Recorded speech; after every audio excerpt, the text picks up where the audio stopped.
ஓம் கணேசாய நமக. பணிவளர்ந்த வணக்கத்துடன் உங்கள் யோகா விஜய். 2025 ஆங்கில புத்தாண்டு நல்வாழ்த்துக்கள் ரிஷபராசி அன்பர்களுக்கு. இந்த ரிஷபராசியிலே பிறந்த உங்களுக்கு இந்த புது வரவு, அதாவது 24 கழிஞ்சு 25 ஆகிய புது வரவு உங்களுக்கு என்னென்ன சுகபோகங்களை எல்லாம் கொடுக்கவிருக்கின்றது அப்படிங்கிறத பற்றி சுருக்கமாக பார்க்கலாம். உங்களுடைய ராசியில் குரு பகவான் வக்ரமாக இருக்கின்றார். 2ஆம் வீடு சுத்தமாக இருக்கின்றது. 3ஆம் இடத்துல நீசம் அடைந்த செவ்வாய் வக்ரத்தில் இருக்கிறாரு.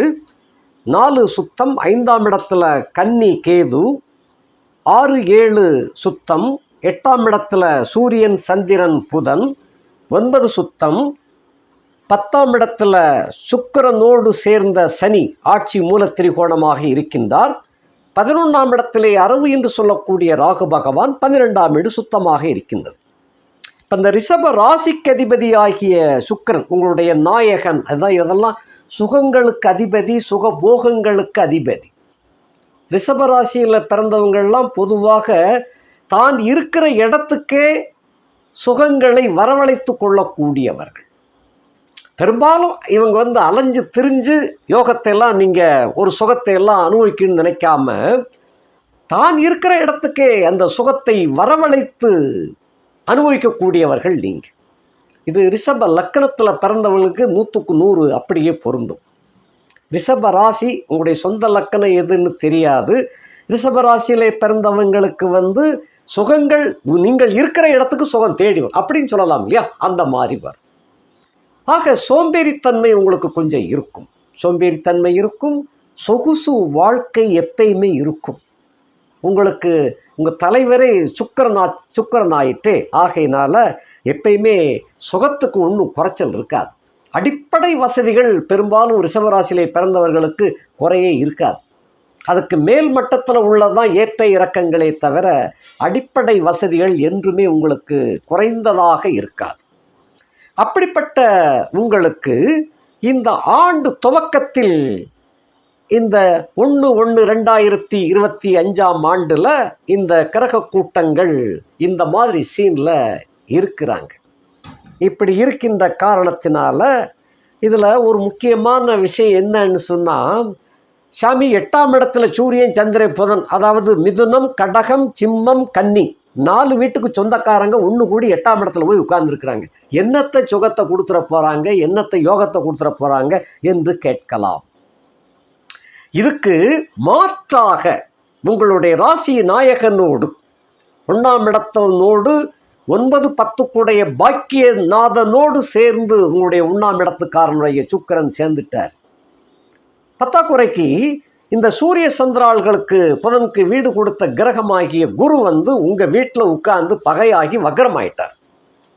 இதை எப்படி எடுத்துக்கலாம்னு சொன்னால், இந்த கபடி விளையாட்டில் ஒருத்தர் கபடின்னு போய் எல்லாத்தையும் தொட முயற்சிப்பார். தொட முயற்சிக்கையில் எல்லாருமே கலைஞ்சு அப்படியே சுற்றி ரவுண்டு கட்டி கடைசியில் ஒரு அமுக்கு அமுக்கிறோம் அப்படின்னு சொல்லி ரொம்ப பாவலா காட்டி செஞ்சு வச்சு ஒரு அமுக்குவாங்க. எல்லாரும் சேர்ந்து 10 பேரும் சேர்ந்து அமுக்குவாங்க.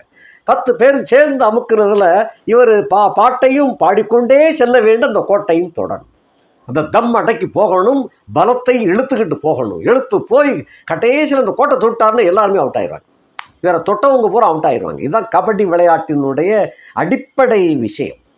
அந்த மாதிரி 3 பேர் ஒன்று கூடி 8ல் இருந்தாலும் 8ஆம் இடத்துக்குரியவனை நீங்கள் தக்க வச்சிட்டீங்க. அந்த ஒருத்தர் கோட்டை தொட்டுட்டாரு. ஆகையினால உங்களை தொட்டவங்களாம் அவுட்டு. அந்த மாதிரியான ஒரு யோக அமைப்பில் தான் இந்த ஆண்டு திறந்திருக்கின்றது. ஆக சத்துருக்கள் உங்களை சூழ்ந்து வருகின்ற காலகட்டமாக இருந்த போதிலும் கூட இந்த அமைப்பு என்ன அப்படின்னு சொன்னால், அத்தனை பேரையும் துவம்சம் செய்து வெற்றி கொடி நாட்டக்கூடிய ஆண்டு தான் இந்த ஆண்டு. சில பேர் உங்களுக்கு மந்திர எந்திரங்களால் ஏவல் பில்லி சூனியம்னு சொல்கிறோம் இல்லையா, இவைகள்லாம் செஞ்சு விளையாட்டு காட்டினாங்க. இது வரைக்கும் கடுமையாக சில பேர் பாதிக்கப்பட்டு போயிட்டீங்க. எதில் அப்படின்னு சொன்னால், தொழில் வியாபாரம் உத்தியோகத்தில் கூட அவங்கள போட்டி பொறாமையில் கவுக்கணும்னு சொல்லி திட்டமிட்டு சில செயல்பாடுகளை செஞ்சு காய நகட்டினாங்க. இந்த 2025 வந்து எல்லாரையும் உங்களுக்கு ஒரு கை பார்த்து நீங்க அத்தனை பேரையுமே தவிடுபொடி ஆக்கக்கூடிய ஒரு ஆண்டாக இந்த ஆண்டு மலர்ந்திருக்கின்றது. இதுக்கு இன்னொரு காரணமும் உண்டு. 7-12 அதிபதி ஆகிய செவ்வாய் 3ஆம் இடத்துல போய் நீசப்பட்டு வக்கரம் ஆயிட்டார். வக்கரம் பெற்றதனால யாரெல்லாம் உங்களுக்கு செய்வனை செஞ்சாங்களோ இதெல்லாம் திருப்பி அவங்களே போய் தாக்கக்கூடிய இயற்கையாக, நீங்க ஒன்றும் செய்ய வேண்டாம், தன்னாலேயே போய் தாக்குது. அதான் அங்கதான் இறைவன் இருக்கிறார். உண்மையானவனை, சுத்தமானவனை, நல்லவனை சில பேர் தீண்டலாம், ஆனால் அது நிரந்தரமாக இருக்காது. இந்த தீண்டியவர்கள் மீண்டும் தவிடுபடியாகக்கூடிய ஒரு வாய்ப்பாக இயற்கையை திருப்பி விட்டுரும். அப்படிப்பட்ட ஒரு அதிசயம் இந்த ஆண்டுல உங்களுக்கு நிகழும். ஆகையினாலே நீங்கள் உத்தமன், நல்லவன், கெட்டிக்காரன், வல்லவன் என்ற கணக்கு இந்த ஆண்டிலே பேசப்படும். இனி வரிசையாக பார்க்கலாம். 1ஆம் இடத்துக்கு அதிபதியாகிய உங்களுடைய ராசி நாயகன் 10ஆம் இடத்துல போய் இருக்கிறார். 10ஆம் வீடு என்பது நாராயண வீடுன்னு பேர். 9 லட்சுமி ஸ்தானம், 10 வந்து நாராயண ஸ்தானம்னு பேர். அதிகாரம் படைத்த வீடுன்னு அர்த்தம். ஆக அந்த ரிஷப ராசியிலே பிறந்தவாளுக்கு வந்து உத்தியோகம் இல்லாமல் இருந்தவர்களுக்கு உத்தியோகம் இந்த ஆண்டில் நிச்சயமாக ஜூன் ஜூலையில் கண்டிப்பாக கிடைத்துவிடும். சரி, உத்தியோகத்தில் இருக்கின்றவர்களுக்கு பல பிரச்சனைகளோடு போராடி கொண்டிருந்தீர்கள். மேலதிகாரி கீழதிகாரி எல்லாமே போட்டு உங்களை பெண்ட் எடுத்துக்கிட்டு இருந்தாங்க. இவைகள் எல்லாம் சரமாரியாக அவர்களே வியந்து பாராட்டக்கூடிய அளவுக்கு, உங்களை புகழ்ந்து தூக்கி பேசக்கூடிய அளவுக்கு உங்களுடைய திறமை இந்த காலத்தில் வெளிப்படும். ஆகையினால் ஏப்ரல் மாதத்திலிருந்து உங்களுடைய விறுவிறுப்பான செயல்களால் உங்களுடைய அலுவலகமே உங்களை திரும்பி பார்க்கக்கூடிய ஒரு அளவிற்கு யோகத்தை கொண்டு வந்து சேர்க்கும். அதன் மூலமாக உங்களுக்கு பணி கொடை, எக்ஸ்கிரேஷியான்னு சொல்லுவோம் இல்லையா, அந்த கொடை கிடைக்கும். அதே போல சம்பள உயர்வு எதிர்பார்க்கலாம். நல்ல இடத்திற்கு, நீங்கள் கேட்ட இடத்துக்கு டிரான்ஸ்ஃபரும் கிடைக்கும். அந்த மாதிரியான ஒரு யோக அமைப்பு இந்த ஆண்டிலே அமைந்திருக்கின்றது. அதே போல தொழில் வியாபாரம் செய்து கொண்டிருப்பவர்கள், என்ன தொழில் என்ன வியாபாரம் செய்தாலும் கூட போட்டியாளர்களை தவிடுபொடியாக்கிவிட்டு முன்னேற்றம் பெறக்கூடிய ஒரு ஆண்டாக இந்த ஆண்டு உங்களுக்கு பிறந்திருக்கிறது. அருமையான ஆண்டு. சுக்கிரனும் சனியும் 10ஆம் இடத்துல ஒன்று கூடி இருக்காங்க ஐயா, ஒன்று கூடி இருக்காங்க. உங்களை பார்த்து எள்ளி நகையாடியவர்கள் எல்லாமே கூண்டோடு கவிழ்ந்து விடக்கூடிய ஒரு காலகட்டம் தான் இந்த கட்டம். அடுத்தபடியாக உங்களுடைய செல்வம் செல்வாக்கு முன்பை விட 10 மடங்கு உயர்வாக விளங்கும். சுகபோகத்தில் திளைக்கக்கூடிய ஆண்டு. 5 அதிபதி ஆகிய புதன் என்ற கிரகம் 7ஆம் இடத்திலே 8ஆம் இடத்திலே அமர்ந்த போதிலும் கூட புதனுடைய ஒரு 5ஆம் இடத்துல உள்ள கேது வந்து புதனை வலுவிழக்க செய்து அந்த குருவின் பார்வையை பெற்று விளங்குகின்ற காரணத்தினால பூர்வ புண்ணியம், பிள்ளைகள் உங்களுக்கு பல சிரமங்களை கொடுத்து கொண்டு வந்தாலும் அந்த ஜூன் மாதத்துக்கு பிறகு உங்களுடைய பிள்ளைகளால் உங்களுக்கு ரொம்ப யோகமும் நல்ல பெயரும் கிடைக்கக்கூடியதாக இருக்கும். இந்த சில பேர் ரிஷபராசியில் பிறந்தவங்க அண்ணன் தம்பி பிள்ளைகளையும் சேர்த்தே வளர்த்துக்கிட்டு வருவாங்க. இதெல்லாம் எப்போ நம்ம பிறக்க போகிறோம், செய்ய போகிறோம், கூட பிறந்த பிறவி அப்படின்னு சொல்லி அவங்களுக்குள்ளே மனக்கசப்புகள் இருந்த போதிலும் கூட அண்ணன் தம்பி பிள்ளைகளை எல்லாம் ஒன்று கூட்டி வளர்க்கக்கூடிய ஒரு பாவனை வந்து ரிஷபராசிக்காரர்களை தவிர மற்றவங்களுக்கு இருக்காது. பகையாளத்தான் இருப்பாங்க. ஏன்னா ரிஷபராசிக்காரங்களுக்கு கூட பிறந்தவங்க சம்பந்தப்பட்டது பூராமே பகையாத்தான் இருக்கும். ஏனென்றால் அந்த 11ஆம் வீடு அப்படிங்கிறது குருவுடைய வீடு, 3ஆம் வீடு வந்து சந்திரனுடைய வீடு. ரெண்டுமே சுக்கிரனுக்கு பகைக்காரங்க தான்.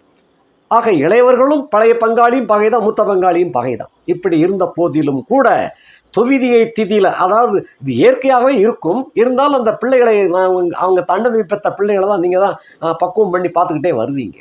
இது ஒரு பக்கம் நடந்துக்கிட்டு இருக்கும்.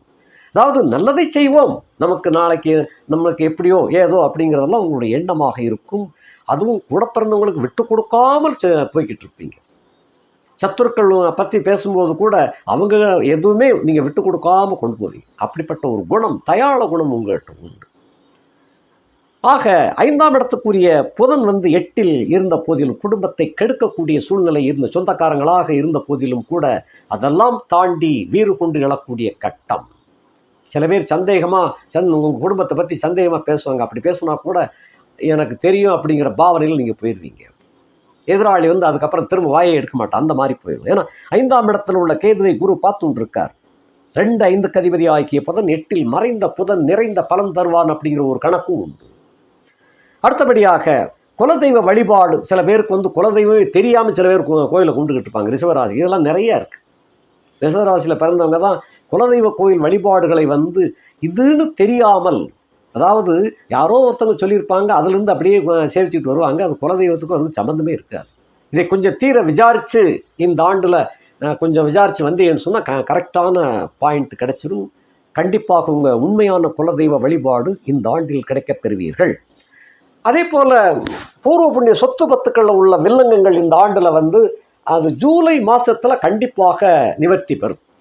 அந்த சிக்கல் பிக்கல் பிடுங்கல் எல்லாமே விலகி கரெக்டான பாயிண்ட்டுக்கு வந்து எதுவும் யாருக்கும் எந்த விதமான மனக்கசப்பும் இல்லாமல் கண்டிப்பாக சொத்து பங்கீடுகள் நடக்கும். 3க்கு அதிபதி ஆகிய சந்திரன் 8ஆம் இடத்துல இருக்கின்ற காரணத்தினாலே சளி தொந்தரவு அப்பப்போ வந்து போகும். ஆகையினாலும் ஒன்றும் பயப்பட வேண்டியதில்லை. அந்த 8ஆம் இடத்துக்குரிய கிரகம் வந்து உங்கள் ராசியில் தான் உட்கார்ந்துருக்கிறார், சூனியம் ஆயிட்டார். அதனால தான் அவ்வளோ தூரம் தைரியமாக பேசிக்கிட்டு இருக்கிறேன். 8க்குடைய நாயகனும் 11க்குடைய நாயகனும், அதாவது 2 பேரும் தான் உங்களை போட்டு வாட்டி வதைக்கிறவங்க, அவங்க சூனியம் ஆயிட்டாங்க. வக்கரிச்ச போதிலும் சூனியம் அடைந்து விட்டார்.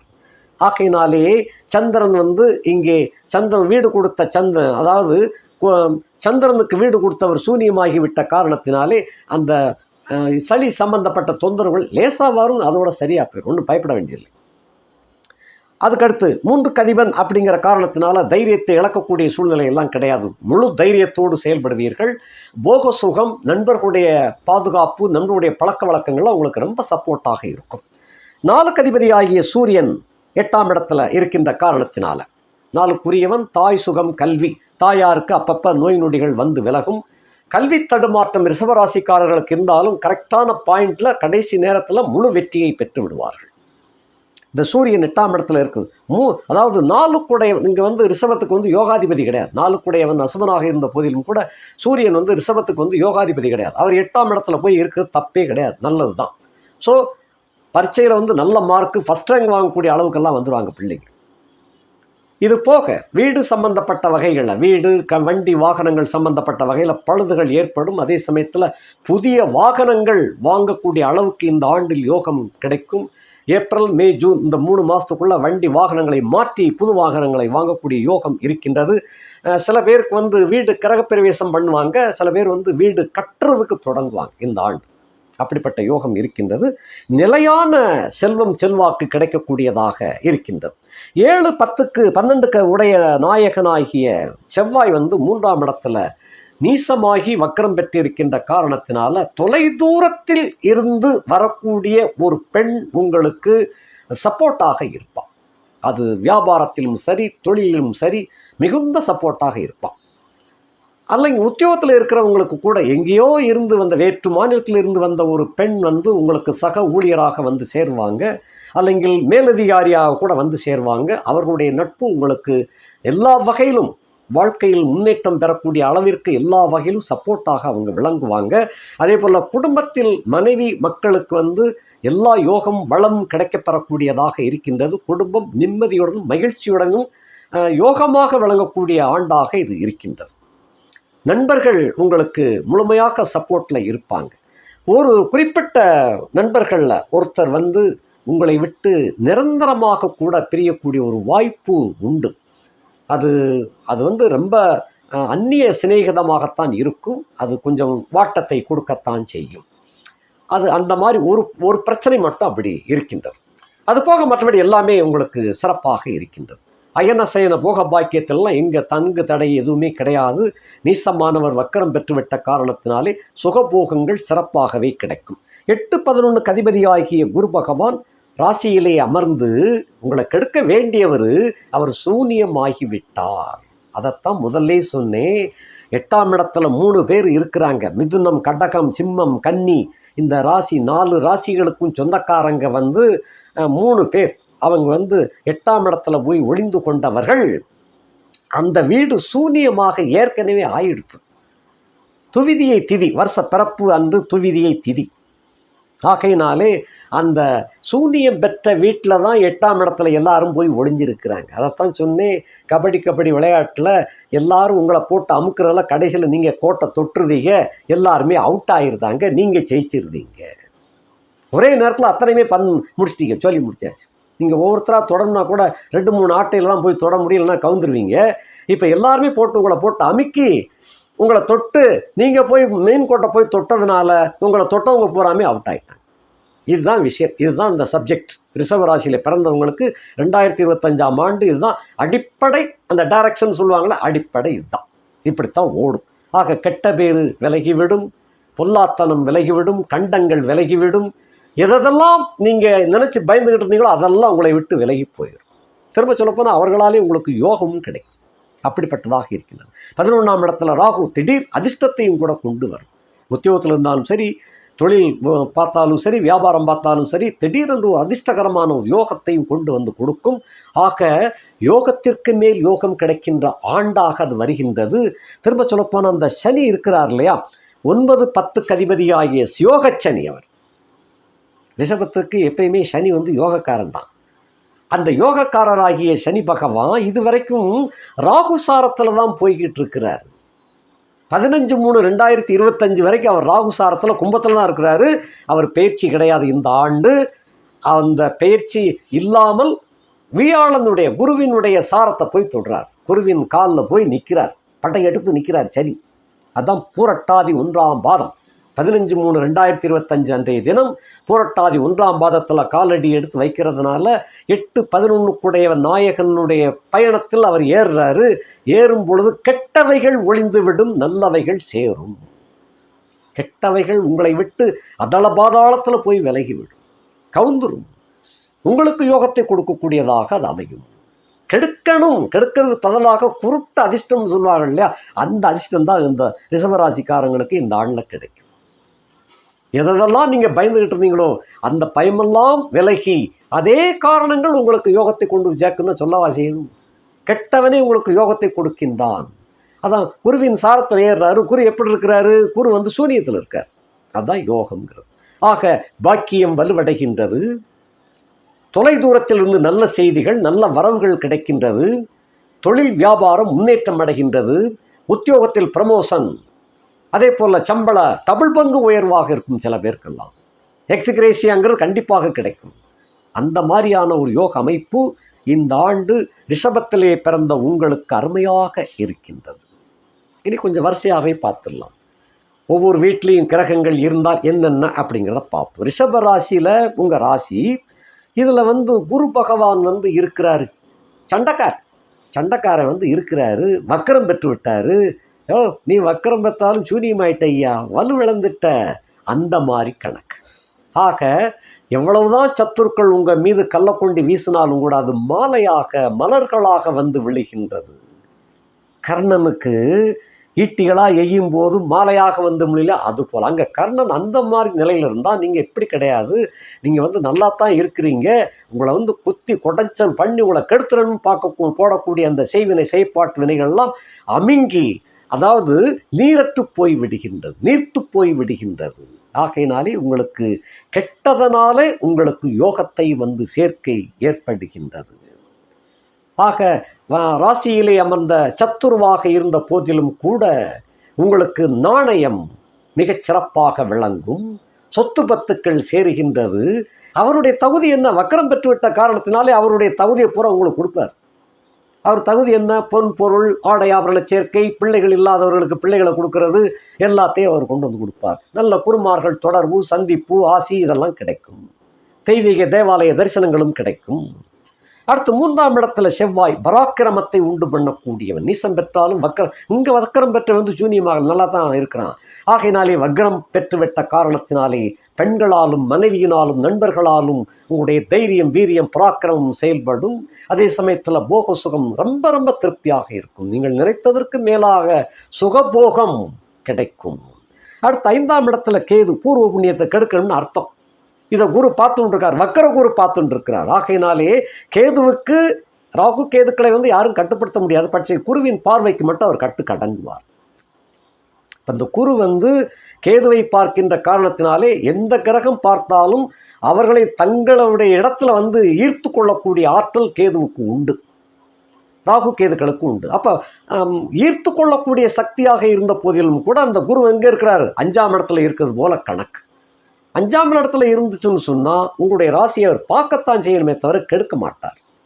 ஆக இப்படியும் இந்த கணக்கை எடுத்துக்கொள்ளலாம். ஆகையினாலே கெட்டவன் கெட்டிடில் கெட்டிடும் ராஜயோகம் என்ற கணக்கில் வக்ர குருவானவர் உங்களுக்கு யோகத்தை கொடுக்கின்றார்.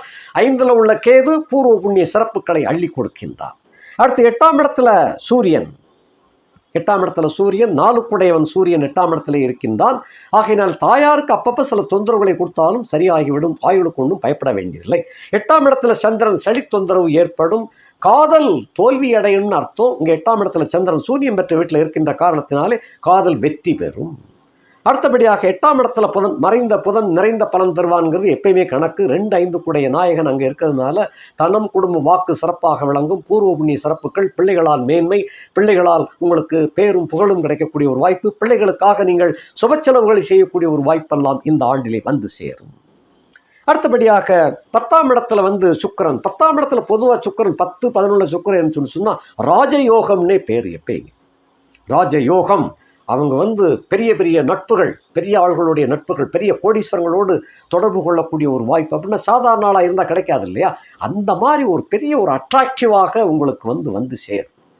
உங்களுடைய நிலைமை இந்த காலகட்டத்தில் பலராலும் போற்றி புகழ்பாடக்கூடிய ஒரு அளவுக்கு மேன்மை பெறும். சக்தி வாய்ந்ததாக அமைகின்றது. கூட இருக்கிறார் இல்லையா சனி பகவான், உங்களுக்கு யோகாதிபதி. 2 யோகாதிபதி 10ஆம் இடத்துல சேர்ந்து இருக்கின்ற காரணத்தினால் சனி என்பவன் பாக்கியாதிபதி, கர்மாதிபதியாக கர்மாதிபதியாக இருந்த போதிலும் கூட அவர் உழைப்பாள். ஆகையினால இந்த தொழில் முன்னேற்றம் என்பது, வியாபார முன்னேற்றம் என்பது உங்களை தடுக்க முடியாது. அந்த அளவுக்கு யோகத்தை அது மலை போல உங்களுக்கு உண்டாக்கி கொடுக்கும் லாபங்களை. அடுத்து 11ஆம் இடத்துல உள்ள ராகு திடீர் அதிர்ஷ்டத்தையும் திடீர் போகத்தையும் கொடுக்கும். 11ஆம் இடத்துல கேது என்பவர் திடீரென்று ஒரு லாட்டரி 10 கோடி 20 கோடி லாட்டரியில் விழுறாப்பில் வரும். அதே போல் 11ஆம் இடத்துல உள்ள ராகு என்ன செய்வார்னா திடீர் போக சுகத்தை கொடுக்கக்கூடியவராக இருப்பார். வலிய சுகமாக இருக்கும். அப்படிப்பட்ட அமைப்பையும் அதே போல் அதன் மூலமாக திரண்ட சொத்துக்களும் கிடைக்கக்கூடியதாக அமைய செய்வார் இந்த ராகு.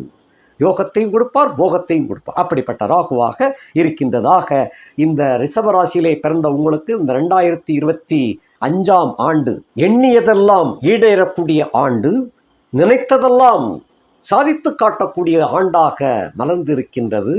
இனி நாளொரு மேனியும் பொழுதொரு வண்ணமாக உங்களுடைய வளர்ச்சி தான் கிடைக்குமே தவிர தோல்வி என்பது இருக்காது. வெற்றி நிச்சயம். நன்றி, வணக்கம்.